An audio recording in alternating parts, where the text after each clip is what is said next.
I cannot believe what I've just read. I am absolutely furious. So if you've got the latest White Dwarf magazine, there's a great little segment in there that shows some new lore. Old lore and new lore in there. One of the new lore bits is the Siege of Inwit, which I have heard about and now I'm learning about. Well, I've read about it on here.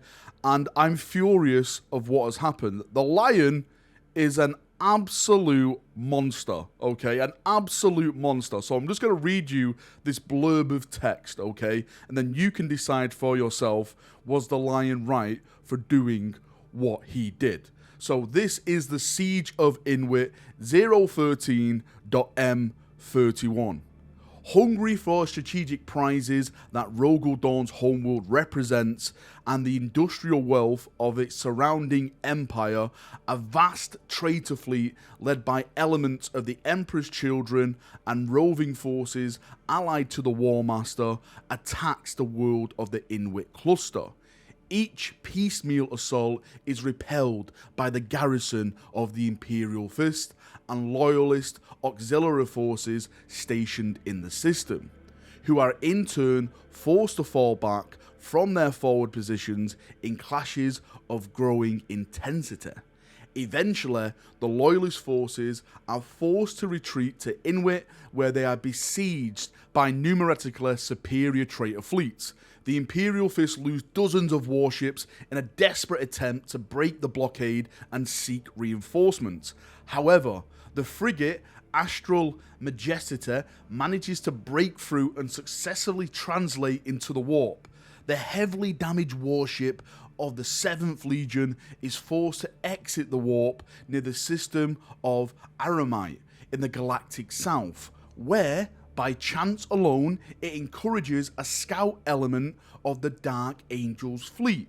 The surviving Imperial Fist are taken before the Lion to request assistance of the Dark Angels in lifting the siege of Inwit, but they are denied. The Sons of Dorn instead conscripted by the Lord of the First Legion to be part of his crusade of vengeance. They reluctantly join their forces with those of the Dark Angels and aid them in the prosecution of their campaign, leaving behind the people of Inwit to face their enemies alone without aid. I am furious. I'm just going to say this right now. Lionel Johnson and the Dark Angels have kidnapped the loyal Sons of Dorn. This garrison force that was protecting Inwit, the Inwit cluster, the civilians, the resources of Inwit. They broke through this big blockade, shot everyone, destroyed things. We have survived, brothers. To find the Dark Angels, yes, we have found aid. Only for them to say, no, we are not helping you. And by the way, you now belong to us.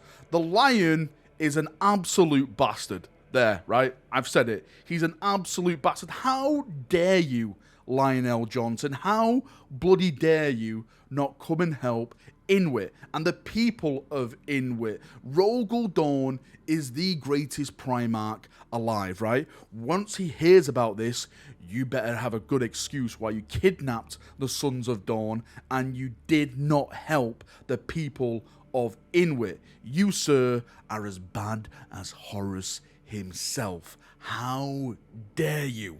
And plus, I thought the Lion is supposed to be like this strategic genius. The reason why the Emperor's Children are attacking Inwit is because of the resources. Surely the Lion would not want to give the traitors resources then to put on to the Siege of Terror. What the hell is going on in the Lion's head? I'll tell you what's going on. I think the Lion is bitter. I think he's jealous because Rogal Dorn is now technically the War Master of the Emperor. He is now War Master of all the Loyalist forces who is fighting against Horus and his traitorous brothers and all their legions. And the Lion, being the Lion, can't stomach that, so instead of saving Inwit and helping his brother, he'd rather watch it burn and see Rogal Dorn sad. Lionel Johnson and his sons have been nothing but a disaster and a disgrace throughout the entirety of the Horus Heresy. And I'm going to tell you why. I'm going to give you evidence why. First things first, Lionel Johnson gave the siege guns, yes, these siege guns, the big siege guns, to Perturabo, and Perturabo then used them at the Siege of Terror to destroy the walls. Congratulations, Lion. You literally gave the guns to bring down the Imperial Palace. Secondly, half of them are not even loyal. Caliban is now with Luther. Luther has sent a huge force with Corswain to Terror, and I'm sure they're going to be causing some mayhem once they actually get down there and they start doing things.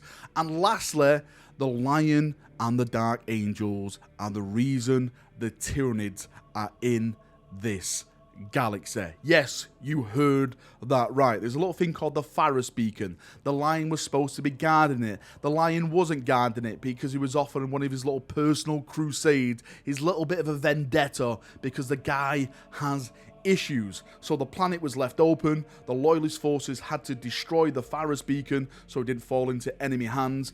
The psychic shockwave from that Pharos Beacon basically turned the light on our galaxy, and the Tyranids out in the void turned their heads towards us, and they were like, well, boys, I guess meat's back on the menu. And now, 10,000 years later, we're dealing with one of the greatest, if not the greatest threat that has ever fell upon the galaxy, all thanks to Lionel Johnson and his sons. I'm sure there's going to be some Dark Angel people in the comment section trying to defend them. How can you defend the Siege of Inwit? You were supposed to be there for us, and where were you? You absolute bastards. Right, that's enough waffling from me. Thank you for coming. Thank you for watching, as always. If you've got any thoughts, feedback, leave it down below, and we can have a nice little chat down there, as we always do. See you now. Have a great day, and bye-bye.